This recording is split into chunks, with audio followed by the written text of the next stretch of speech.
Praise the Lord. Welcome to S club online Sunday school. అందరూ బాగున్నారా పిల్లలు? Okay, ఈ వీక్ మన ఆన్లైన్ సండే స్కూల్ ని ప్రే చేసి స్టార్ట్ చేసుకోవచ్చు. అందరూ కూడా మీ ప్లేసెస్ లో మోకాళ్ళు వేయండి, చేతులు జోడించండి, కంఠం మూసుకోండి.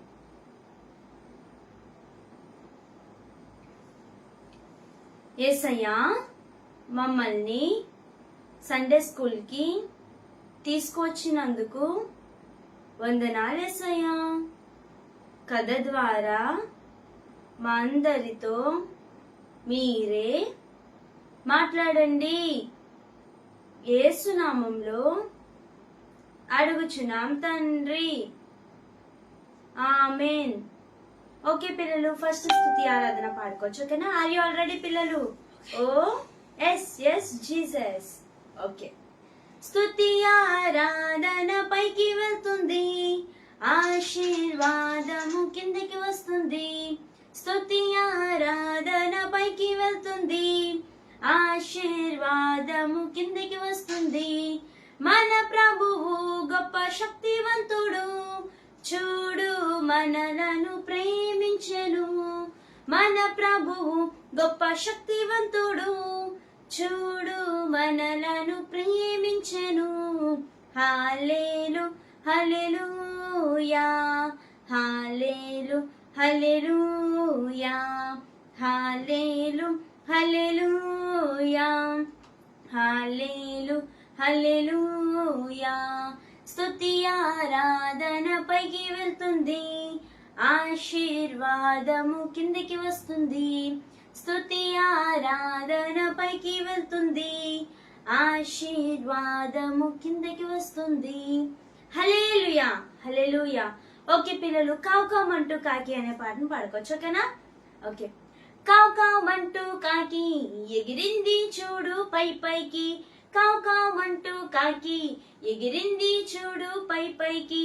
రెక్కలు విప్పుకొని రివ్రివ్మంటూ, ఎక్కడాగక రై రైమంటూ. రెక్కలు విప్పుకొని రివ్రివ్మంటూ, ఎక్కడాగక రై రైమంటూ. కావ్ కావ్ అంటూ కాకి ఎగిరింది చూడు పై పైకి, కావ్ కావ్ అంటూ కాకి ఎగిరింది చూడు పై పైకి. దేవుని మాట వినగానే రొట్టె మాంసం కరుచుకుని, దేవుని మాట వినగానే రొట్టె మాంసం కరుచుకుని, ఆశాకలి చంపుకొని ఎలియా వడిలో జరవిడిసే. ఆశాకలి చంపుకొని ఎలియా వడిలో జరవిడిసే. కావ్ కావ్ అంటూ కాకి ఎగిరింది చూడు పై పైకి, కావ్ కావ్ అంటూ కాకి ఎగిరింది చూడు పై పైకి. రెక్కలు విప్పుకొని రివ్రివ్మంటూ, ఎక్కడాగక రై రైమంటూ. రెక్కలు విప్పుకొని రివ్రివ్మంటూ, ఎక్కడాగక రై రైమంటూ. కావ్ కావ్ అంటూ కాకి ఎగిరింది చూడు పై పైకి, కావ్ కావ్ అంటూ కాకి ఎగిరింది చూడు పై పైకి. హల్లెలూయా హల్లెలూయా. ఓకే పిల్లలు, ఈ వీక్ మన స్టోరీని మనం స్టార్ట్ చేసుకోవచ్చు. అందరూ కూడా మీ ప్లేసెస్ లో కూర్చుని చేతులు కట్టుకుని నోటి మీద వెళ్ళేసి మీ మొబైల్స్ వైపు చూడండి. ఓకేనా పిల్లలు? ఓకే. అయితే మీకు పిల్లలు కరువు అంటే ఏంటో తెలుసా? కరువు కరువు అంటే ఏంటో ఒక చిన్న మాట చెప్తాను, వినండి. ఇప్పుడు మనం మొక్కకి నీళ్ళు వేస్తేనైనా మొక్క బ్రతుకుతుంది కదా. అలాగే ఇప్పుడు మొక్కకు మనం నీళ్ళు వేయలేదనుకో మొక్క అనేది చనిపోతుంది కదా. అలాగే పెద్ద పెద్ద పొలాలు ఉంటాయి చూడండి, రైస్ అవి పండిస్తారు. ఆ పొలాలకి గట్టని వాటర్ పడితే కరెక్ట్గా సఫిషియెంట్ వాటర్ ఉంటేనే కదా అవి పండుతాయి, పంట అనేది చక్కగా పండుతుంది. దానికి వాటర్ లేకపోతే పండుతుందా? పండదు. మరి దానికి అంత వాటర్ ఎలా వస్తుంది అంటే దానికి వర్షాల వల్ల వస్తుంది. అదే వర్షమే కానీ రాలేదనుకో, ఏకదాటిగా ఎండలు కాస్తూ ఉన్నాయనుకో, అప్పుడు ఆ పంట అంతా కూడా పాడైపోతుంది, ఎండిపోతుంది. దానివల్ల మనకి ఫుడ్ అనేది ఉండదు. అలాగ ఫుడ్ అనేది దొరకకపోవడం వల్ల, వర్షాలు కురవకపోవడం వల్ల ఆ ఎండలు ఎక్కువగా ఉండడం వల్ల, వర్షాలు కురవకపోవడం వల్ల ఫుడ్ పండదు, అండ్ అలాగే వాటర్ అంతా కూడా డ్రై అయిపోద్ది. ఇలాంటి పరిస్థితుల్లో తినడానికి తిండి లేదు, తాగడానికి నీరు లేదు, ఏమీ లేక పాపం చాలా మంది బాధపడుతూ ఉండే టైంని కరువు అంటారన్నమాట. అయితే ఈ కరువు అనేది ఎందుకు చెప్పాను ఈరోజు మనం చెప్పుకునే స్టోరీలో ఉంటుంది. ఓకేనా పిల్లలు? ఓకే, ఇవి మనకు స్టోరీని స్టార్ట్ చేసుకోవచ్చు. అందరూ కూడా చేతులు కట్టుకుని నోటి మీద వేలేసుకుని నా వైపు చూడండి. ఓకేనా? ఓకే. అయితే చాలా కాలం క్రితం, చాలా కాలం ముందు ఇజ్రాయెల్ దేశంలో ఒక భయంకరమైన కరువు వచ్చిందన్నమాట. ఏమొచ్చింది పిల్లలు? భయంకరమైన కరువు వచ్చింది. ఆ కరువు వల్ల ఆ ఇజ్రాయెల్ ప్రజలందరూ కూడా చాలా బాధలు పడేవారు. అయితే మీకు ఒకసారి చెప్పాను, గుర్తుందా? ఈ ప్రతి కాలానికి దేవుడు ఒక్కొక్క ప్రవక్తను పెట్టారు అని చెప్పాను కదా. ఆ కాలంలో ఉన్న ప్రవక్త పేరు ఏంటంటే ఏలియా. ఏం పేరు ఆయన పేరు? అందరూ నా వెనకాల చెప్పాలి. ఏం పేరు ఆయన పేరు? ఏలియా. అయితే ఏలియా ప్రవక్త గారు దేవుడి అందు చాలా భయభక్తులు కలిగి ఉండేవారు. ఆయన ఏం చేసినా దేవుడిని అడిగే చేసేవారు. ఆయనకి ఏం కావాలన్నా దేవుడిని అడిగేవారు. చాలా దేవుడితో చాలా జాగ్రత్తగా ఉంటూ దేవుడి అందు భయభక్తులు కలిగి ఉండేవారు అన్నమాట. ఇక ఆయన దేవుని బిడ్డ. అయితే అలాగుంటున్న ఏలియా గారు వీళ్ళందరూ కూడా కరువు అనేది వాళ్ళు ఉన్న ప్రాంతంలో వచ్చింది. దానివల్ల వాళ్ళు చాలా మంది ఆ దేశ ప్రజలు బాధపడుతూ ఉన్నారు. అయితే ఏలియా గారికి దేవుడు చెప్పాడనమాట. ఏమనంటే, ఏలియా నువ్వు కేరీతు అనే ఒక వాగుంది, ఆ వాగు దగ్గరికి వెళ్ళు, నేను అక్కడ ఉన్న నీరు తాగు, నేను నీకు ఆహారం పంపిస్తాను అని చెప్పాడు. చెప్తే మరి ఏసై చెప్పారు, వినాలి కదా. ఆ ఏసై ఏం చెప్పారు? కాకుల ద్వారా నీకు ఆహారం పంపిస్తాను అన్నారు. అంటే ఓకే ఏసయ్యా అని చెప్పేసి బయలుదేరిన తర్వాత వెళ్ళి కెరీతు అనే వాగు దగ్గరికి వెళ్ళాడు. ఇంటికి వాగు అంటే ఒక చిన్న వాటర్ ఉండే ప్లేస్ మాట. అది వాటర్ పాండ్స్ అవి ఉంటాయి చూడండి, ఆ టైప్. అయితే ఆ వాగు దగ్గరికి వెళ్ళాడు. వాగు దగ్గర వాటర్ తాగాడు. తాగిన తర్వాత కాకులు వచ్చినాయి. కాకులు ఎలాగొస్తాయిరా? కాకులు సౌండ్ చేయకుండా బౌ బౌ బౌ బౌ అని నడుస్తాయా కాకులు? ఏమంటాయి కాకులు? అంటాయా? నో, ఏమంటాయి కాకులు? కావ్ కావ్ కావ్ అని నడుస్తాయి కదా. ఆ కాకులు కావ్ కావ్ కావ్ కావ్ వచ్చే కాకులు అవి అరకుండా నోట్లో రొట్టె గట్ట పట్టుకుని వచ్చినాయి అన్నమాట. అంటే ఇప్పుడు మనం అనుకోండి రైస్ తింటాం కదా, మనం ఏమేమి తింటాము? రైస్, దాంట్లోకి కర్రీ వేసుకుంటాం. అయితే వాళ్ళు ఏం తినేవారంటే ఇజ్రాయేలీలు అప్పట్లో రొట్టెలు ఉంటాయి చూడండి, రొట్టెలు చేసుకుని రొట్టెలు, నెక్స్ట్ చికెన్ కానీ మటన్ కానీ లేదంటే బీఫ్ కానీ ఏదో ఒకటి మాంసంలో ఈ రొట్టె ముంచుకుని తినేవారు. అది వారి యొక్క ఫుడ్. ఓకేనా? అయితే అలా వారు తింటుండగా అప్పుడు ఏమైందంటే, అలా వాళ్ళు తినే ఫుడ్ అది కదా, కాబట్టి కాకులు ఏం చేసాయి అంటే ఏలియా గారికి ఒక రొట్టె, నెక్స్ట్ ఏమో మాంసము, అలాగ ఒక్కాకే తెచ్చేయగలదా? తేలేదు కదా. అందుకని చాలా కాకులు గుంపుకు చెప్పాడు ఏసయ్య. ఏమనంటే, ఇదిగో కేరీతు వాగు దగ్గర నా సేవకుడు ఏలియా ఉన్నాడు, అతనికి మీరు ఆహారం పట్టుకెళ్ళండి అని చెప్పారు ఏసయ్య.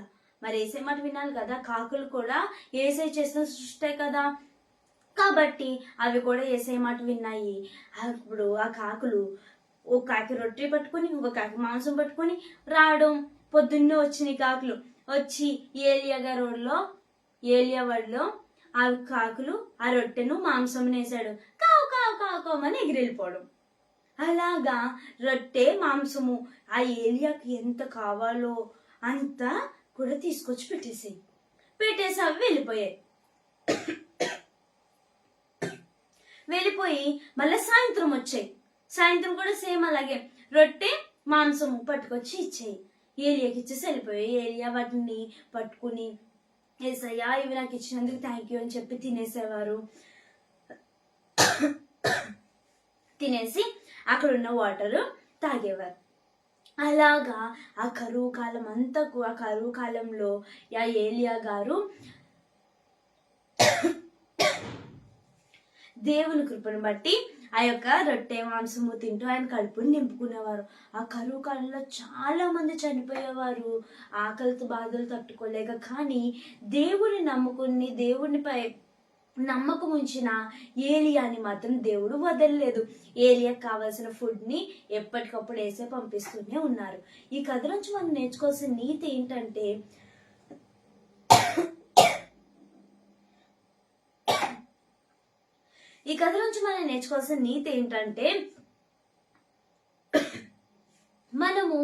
మనకి ఏ పరిస్థితి వచ్చినా సరే ఏసైకి మనము ఇన్ఫార్మ్ చేసామనుకోండి, ఏసైని అడిగామనుకోండి, ఏసై మనకి ఖచ్చితంగా సహాయం చేస్తారు. అది ఫుడ్ విషయంలో కావచ్చు, నీ స్కూల్ ఫీజు విషయంలో కావచ్చు, నీ బర్త్డే డ్రెస్ విషయంలో కావచ్చు, దేని గురించి అయినా సరే నువ్వు ఏసైని అడిగామనుకో, ఏసై ఖచ్చితంగా నీకు సహాయం చేస్తారు.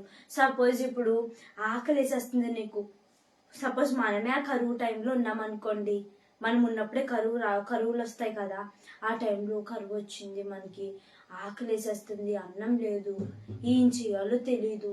ఆ టైంలో ఏలియా మనకు గుర్తు రావాలి. ఏలియా ఏం చేశాడు? ఏసైకి ప్రేర్ చేశాడు కదా, ఏసయ్యా ఆకలేస్తుంది ఏసయ్యా అని చెప్పేసి అడిగావనుకో, అప్పుడు ఏసయ్య ఏం చేస్తారు? నీకు కావాల్సిన ఆహారాన్ని ఏసయ్య పంపిస్తారు. ఒకవేళ నీ స్కూల్ ఫీజు కట్టడానికి డబ్బులు లేవు, డాడీ వాళ్ళు కడదామంటేనేమో పాపం చాలా ఇబ్బందిగా ఉంది, డాడీకి కూడా జాబ్ వాళ్ళు కూడా ఇబ్బంది అయింది శాలరీ రావడం, అప్పుడు ఏం చేయాలి? నాకు కడతావా కట్టువా అని కూర్చోవడం కాదు. ఏం చేయాలంటే మోకాళ్ళు వేసి, ఏసయ్యా నాకు ఫీజు కట్టాలి ఏసయ్యా సహాయం చేయవా అని అడగాలి. అప్పుడు ఏసయ్య మనకు సహాయం చేస్తారు. నీకు ఏం కావాలన్నా సరే నువ్వు ఫస్ట్ ఎవరిని అడగాలి? ఏసయ్యని అడగాలి. ఏలియా వెళ్ళి రాజుని అడగొచ్చు కదా, రాజు కూడా ఏలియా మాట వింటాడు. కానీ ఏలియా ఏం చేశాడు? రాజుని అడగలే, ఎవరిని అడిగాడు? ఏసయ్యని అడిగాడు. ఏసయ్య తనకి హ్యాపీగా తన్ని చూసుకున్నారు, ఏలియాని చూసుకున్నారు. కాబట్టి ఏలియా నమ్మిన ఏసయ్య, మనం నమ్మిన ఏసయ్య ఒక్కడే కదా. ఏలియాకి హెల్ప్ చేసిన ఏసయ్య నీకు హెల్ప్ చేయడా? చేస్తారు కదా. మరి నువ్వు అడగొచ్చు కదా, నీకేం కావాలన్నా సరే మోకాళ్ళు వేసి ఏసయ్యని అడగాలి. ఏసయ్య అప్పుడు ఖచ్చితంగా నీకు హెల్ప్ చేస్తారు. అలాగా ఏలియా వల్లే మనకున్న ప్రతీది కూడా దేవుణ్ణి అడిగేటట్టు మనం దేవుణ్ణి అడగాలని, ఏలియా ఎలాగైతే దేవుని నుంచి పొందుకున్నాడో అలాగే మనం కూడా దేవుని యొద్ద నుండి మనకు కావాల్సింది పొందుకోవాలని యేసయ్యని అడుగుదామా పిల్లలు? ఓకే, అందరూ కూడా ప్లేసెస్లో మోకాళ్ళు వేయండి, చేతులు జోడించండి, కళ్ళు మూసుకోండి. మనం కథ గురించి విన్న కథ గురించి ప్రార్థించేద్దాం. ఓకేనా? ఓకే. యేసయ్యా ఈరోజు కథ ద్వారా మా అందరితో మాట్లాడినందుకు వందనాలు యేసయ్యా. యేసయ్యా ఏలియా నీపై ఆధారపడ్డాడు, నువ్వు ఏలియాకి హెల్ప్ చేశావు. యేసయ్యా మేము కూడా ఏలియా వలె ప్రతి విషయంలో నీపై ఆధారపడాలి, సహాయం చేయండి యేసయ్యా. యేసు నామంలో అడుగుచున్నాం తండ్రి, ఆమేన్. ఓకే పిల్లలు, ఈ వీక్ మన క్రీమ్ బ్రెడ్ ని చెప్పుకోవచ్చు. ఓకేనా? ఓకే. మత్తయి 5:6. ఓకే, అందరు క్రీమ్ కలిపండి. ఓకే, అప్లై చేసేద్దామా క్రీమ్ బ్రెడ్ కి? ఓకే. నీతి కొరకు ఆకలి దప్పులు గలవారు ధన్యులు, వారు తృప్తిపరచబడెదరు. మత్తయి 5:6. ఓకే, నెక్స్ట్ మళ్ళీ మనం ఒకసారి రివిజన్ చేసుకోవచ్చు. ఓకేనా? నీతి కొరకు ఆకలి దప్పులు గలవారు ధన్యులు.